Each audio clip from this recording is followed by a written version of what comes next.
эрх ашиг, олонхын эрх ашиг, үндэсний эрх ашиг гэдгийг хайчихсан. Хэд либерал эдийн засаг бүгдээ зах зээл зохицуулна гэж тагсаар угаад улс орон төлөвлөлтчд юм юм байдгүй, төлөвлөгөөд эдийн засгийн хоцрогцсон эдийн засаг гэж ярьсаар угаад өнөөдөр хотын төлөвлөлтчгүй эдийн засгийн бодлогочгүй өнөөдөр бах байдал маань Улаанбаатарт маань энэ бидний өнгөрсөн 20 жилийн дүр зураг энэ 20 жилийн өмнө Азийн цагаан дагнагээд дэлхийн ертөнцийн гайхалтай байсан хот өнөөдөр Азийн халтар хөөхөн болчихсон байж л. Би алтан гэрэл даргуйлуу баасан жуга санаж байна. Ажил хүлээлтж өгч явах тэр хүн би иргэдэн карантинасаа шууд ус уудаг ийм Улаанбаатар хотыг хүлээлгэж өглөө шүү гэж хэлчихсэн. Өнөөдөр Улаанбаатар хотын дундны усны сураг сонсноо хэдэн хувь нь 70-80% нь бохирдолтой гэсэн юм таарсан. Тэгэхээр бид яах юм бэ? Цаашаа. Одоо сайхан харагдаж шүү дээ. Ийм олон ажлууд ингээд байна. Цааш нь хийнэ гэж. Яг өнөөдрийн бодит байдал дээр ингээд харахад сүүлийн 6 сар авсан арга хэмжээний үр дүнд юу бол харагдж байгааг бол за барилгын салбар үндсэндээ сохирч явах шиг байна. Барилгын салбараа дамжаа санхүүжүүлсэн арилжааны банкудад маш хүнд байдал бий болж байгаа шүү. Одоо яах вэ гэдэг гаццсан. Өнөөдөр орон сууцны зээл, орон сууцуулах мөрөөдөл дундаж Монгол иргэн хүнээс улам алслан холдож байна.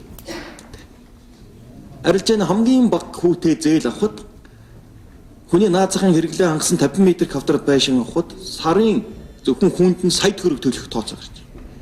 Гэтэл иргэдийн нөгөө төрийн буюу дундаж иргэдийн маань орлого өөрөө нэг 500 мянган төгрөгийн төвшөнд. Монголын дундаж иргэн хязгаарч орон сууц авах болцоо байхгүй болж байна. Ялангуяа энэ сүүлийн 1 жил асар өчтэй холдчихлоо тэр мөрөөдөл нь. Овооныг барьж яагаад алдчихлаа л да. Тэгээ мөнгөтэй нь улам их орон сууцтай болох болцоо байна л да. Нэг байшин дээр 2 болж 2-д нь 20-той болж байна. Тэгээ таны хэлдэг нөгөө төрөөсөлтийг гаргах орж л байна л да. Энэ бол нөгөө талаас нөгөө либерал эдийн засаг маань энэ. Хоёрдугаар нөгөө газар хувьчлал нь монголчуудаа сайхан амьдруулна гэж бид 20 жил улс төр хийсэн янз юм гэсэн. 70 жил бий болсон аж үйлдвэрлэлийн бүх суурийг бид нар бүтээн хэмжээнд бүгдийн задлаад бид ховчлсон ягаан цэнхэр тасалбар үр дүн юу болсон бэ гэж. Үр дүн Монгол үйлдвэрлэх хүчин чадал алдсан юм байхгүй. Улсын хүчинчгүй болсон. За асуултаа одоо би тэгээд энэ асуултыг төхөөлөд байгаа юм. Одоо тэр Батэр даавар сая манай болд гişмээ нэлээд уурлаад дараад байна л да. Тэр хуулинд нэлээд ноцтой юм байна. Илүүн газрын хуулинд. Би газрын хуулийг яриад. Газрын хууль. Бэлчээрийн асуудал байна. Бэлчээрийг одоо хувьчлах асуудал ноцтой орж ирж байна. Бэлчээрийг яаж хувьчлах? Бэлчээрийг хувьчлна. Одоо зарим газруудад энэ бэлчээрийн менежмент гэдэг нэг том төсөл яваад эхэлчихсэн. Бэлчээр ингээд хашаад эхэлчихсэн. Тэгээд дагаад нүүдлийн соёл иргэншилгээ нөгөө асуудал маань хүндэрчихвэл. За газрыг бид сертификат өглөө. Эдийн засгийн эргэлтэнд оруулах болцоог нээчих. Нөгөө банк харилцааны газрууд чинь бүгд ихэнх нь гадаадын хөрөнгө оруулалттай санхугаа бариа сууж идэг. Тэдний гарт нөгөө нэгэнд арилжааны хэрэгс болоод сертификат баталгаачих юм бол тэр чинь эдийн засгийн агуулгаараа буцаал цонх төвлөрнө. Өөр арга байхгүй нь бол. Энэ өнөөдрийн бидний сонгосон нийгэм чинь шүү дээ. Тэгээд яагаад энэ Монголын иргэд өөрөө ингээд нэгэн хувь нь газар өмчиж яваад бусд нь авахгүй байна гэдэг чи юу вэ гэсэн үг байхгүй. Тэр Монгол хүн бол мэдээд байна шүү дээ. Монгол хүн бол хамгийн давуу тал бид нар газартай. Тэр хувьчилж аваад ах шаардлагагүй газартай. Тэр бэлчээрийг хувьчлаад байхгүй тэр бэлчээрийг эзэмших хэрэгтэй. Ийм болохоор энэ 2 сая монголчин л оршид тогтоонд байгаа шүү дээ. Энийг хашаад хувьчлаад эдийн засгийн эргэлтэнд оруулаад арилжааны хэрэгс болох тусам уул ухаа дээр алдсан бодлого шиг нөгөө ягаан цэнхэр тасбар шиг юм лөө хүссэн хүсээгүй тэр өнөөдөр эдийн засгийн бий болсон загвар чинь татчихна. Цөөнхөд хуримтлагдана.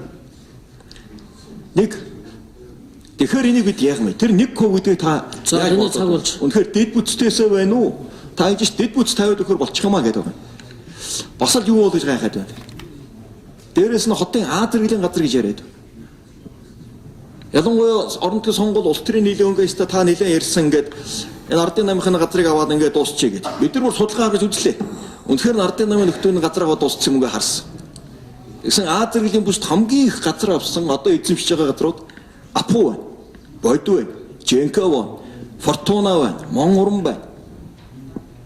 Эхний топ 10 арчсан намын одоо дарга сайд лидерүүдийн газрууд хамгийн их А бүсийн газрыг авсан байх юм. Та нэг одоо чөлөөлөх үү? Би шудраг асуух гэдэг шүү дээ. Чөлөөлж чадах уу? Хүүхдийн паркыг буцааж өгч чадах уу? Сүхбаатарын талбайн уртлын цэцэрлэгийг буцаагаад нэг сайхан болгож чадах уу? Нөгөө тэр тэгш шудраг гэдэг юм хаа. Шудраг усаа болдгош хоёрлаа шудраг байх хэрэгтэй. Хамгийн их эдний хоёрт орж байгаа. Хамгийн их А зэрэглэн газрыг зэмсэлгээр нь бод авч байгаа. Тэгэхээр нөгөө иргэд чинь нөгөө хувьчлах газар байхгүй юм чи аргагүй шүү дээ. Байхгүй. Эдрээ авсан юм байна. Би бүр онцгой анхаарал одоо бүр нэг бүршлэн гүйс гаргаж байгаа. Бүр ил болох хэрэгтэй. Хэн гişний лиценз авчих. Хэн гişний газар авчих. Тэгээ хэн шудраг ус яриад байгаа. Тэгээ яга цаагуур эдийн засгийн янз юм зохиож яриад байгаа. Одоо ил болох цаг болсон. Тэндур Батэр дааврын ярьж байгаа бол төвлийн үнэн бөгөөд өстой Монгол улсын Мөнгөөр гişүнэ таны цаг хайлаад явлаа. Одоо Батгуулаар гаруулъя. Би зөвхөн инквайрд гişүнт миний өөрийн би зөрчлөө олж харсангүй зөвхөн өөрөө зөрчлийг нь олж харж өгсөнд талархаж байна. Үгүй яа. Инквайра би нэг юм хэлье. Инквайра нэг юм дуусах. Би чи асууж байна. асуугаад байгаа юм уу яг таа. Асуугаад байна шүү дээ. Би дуусаагүй. За асуугаад талтай чи. Тий. Асууж байна. Та хариулах үүрэгтэй. Би энэ хариулна шүү. Би асуух хэрэгтэй та хариулах үүрэгтэй. Инхээр гişүнэ та бусад гişүүдээс илүү эрхэлдэхгүй. Та асуудгүй асуусан. Уцаач явуулсан байна. За дараагийн гişүү. Удирч байна. Инквайрт хариулъя. Энэ чи ингэж болохгүй шүү дээ. Их хурлын гишүүн ард иргэдийн төлөөлөл шүү. Би ч гэсэн ард түмний төлөөлөл шүү. Тэгэхээр инквайр гишүүн та залуу хүн байж одоо хөр хинтэй ямар ч өрөвдмөр юм. Би нэг юм хэлээ. Өөрт чинь нэг юм хэлээ инквайр.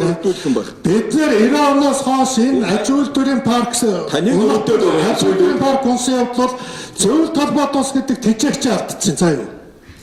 Зөвлөлт холбоот ус гэдэг тэжээгчдэр байдаг гэсэн энэ эдийн засаг нь урсан.